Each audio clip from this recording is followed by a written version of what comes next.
Halo guys. Ulanglah, ngomong. Assalamualaikum warahmatullahi wabarakatuh. Selamat malam buat teman-teman semuanya. Perkenalkan, nama saya Hendra Gunawan, NPM 20110011. Di sini saya akan menjelaskan mengenai pengertian telekomunikasi dan pengertian isyarat. Yang pertama yaitu pengertian telekomunikasi. Sebagaimana kita ketahui, telekomunikasi ini berasal dari dua kata. Yang pertama kata tele, yang berarti jauh. Dan yang keduanya komunikasi, yang berarti penyampaian pesan atau proses penyampaian informasi pesan, ide, gagasan, dan lain-lainnya.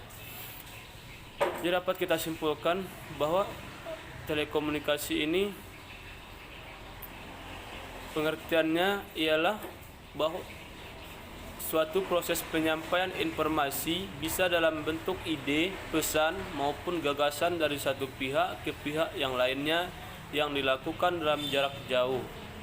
Telekomunikasi juga berarti teknik pengiriman atau penyampaian informasi dari satu tempat ke tempat yang lainnya. Yang kedua yaitu perkembangan telekomunikasi. Perkembangan telekomunikasi ini sangat pesat di negara-negara maju seperti di Amerika Serikat, Eropa Barat, dan Jepang. Adapun di sini peranan telekomunikasi pada kehidupan masyarakat. Salah satu peranan telekomunikasi adalah sebagai penunjang keberhasilan pembangunan nasional yang merambat ke masyarakat pedesaan dalam bentuk peraturan informasi untuk kelancaran berkomunikasi. Pembangunan telekomunikasi pedesaan mengemban dua misi yang sama pentingnya, yaitu sebagai agen pembangunan dan bisnis. Dikemukakan oleh pendapat Supriyadi tahun 1992. Lanjut ke judul yang kedua yaitu jenis isyarat, yang mana dalam jenis isyarat ini terdapat dua isyarat, yaitu jenis isyarat digital dan jenis isyarat analog. Yang pertama yang akan saya bahas yaitu jenis isyarat digital. Ialah isyarat yang digunakan untuk mewakili data sebagai urutan bernilai diskrit, di mana ia hanya boleh menerima salah satu daripada bilangan nilai tertentu. Jika dibandingkan dengan isyarat analog yang mewakili nilai berkesinambungan, di mana ia mewakili suatu nomor asli dalam suatu jumlah nilai yang berterusan. Yang kedua yaitu isyarat analog.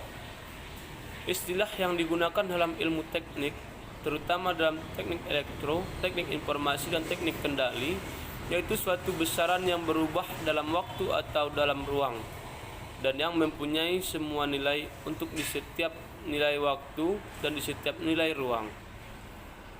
Sekian penjelasan dari saya. Lanjut ke penjelasan yang berikutnya. Sekian. Mode transisi dan multiplexing.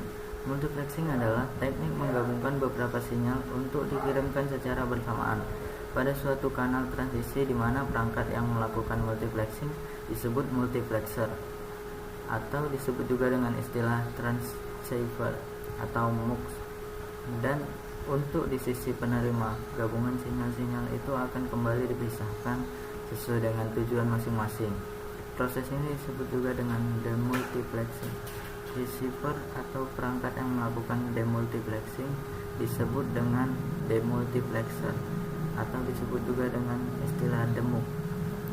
Tujuan multiplexing meningkatkan efisiensi penggunaan bandwidth atau kapasitas saluran transmisi dengan cara berbagi akses bersama.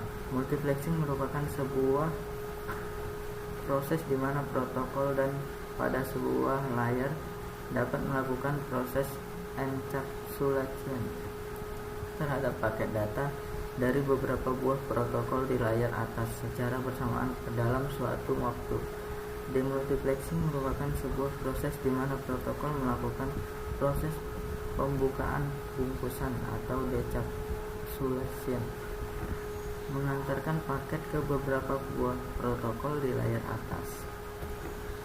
Proses multiplexing dan demultiplexing dilakukan oleh komputer pengirim atau source, dan komputer tujuan atau destination.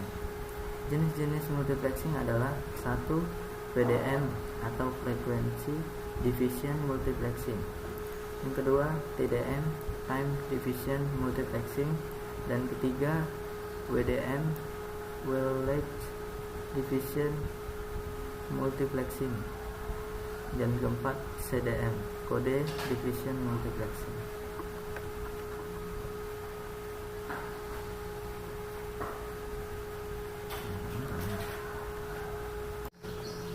Oke, selanjutnya saya akan menjelaskan tentang arah transmisi. 1. One way transmission. One way transmission bisa diartikan sebagai tipe transmisi satu arah, artinya pengirim transmisi hanya satu arah di mana sumber berperan sebagai pengirim data saja. Alat penerima pun hanya berfungsi sebagai penerima data saja, tidak sebagai pengirim atau fungsi lainnya. Ini merupakan tipe yang paling basic. 2. Eight-way transmission. Jenis transmisi ini bisa disebut sebagai transmisi dua arah bergantian. Artinya pengiriman transmisi data bisa saja dilakukan oleh sumber, dan sumber bisa juga menerima data dari penerima. Perangkatnya pun bisa melakukan pengiriman atau penerimaan data, hanya saja dalam proses penerima atau pengirim data tersebut harus dilakukan secara bergantian. Yang ketiga, both way transmission. Arah transmisi dua arah serentak merupakan transmisi data yang bisa dilakukan secara bersamaan. Artinya, saat menerima dan mengirim data bisa dilakukan secara beriringan. Contoh yang paling mudah adalah ketika kita melakukan panggilan telepon, kita dapat berbicara sekaligus mendengarkan pesan.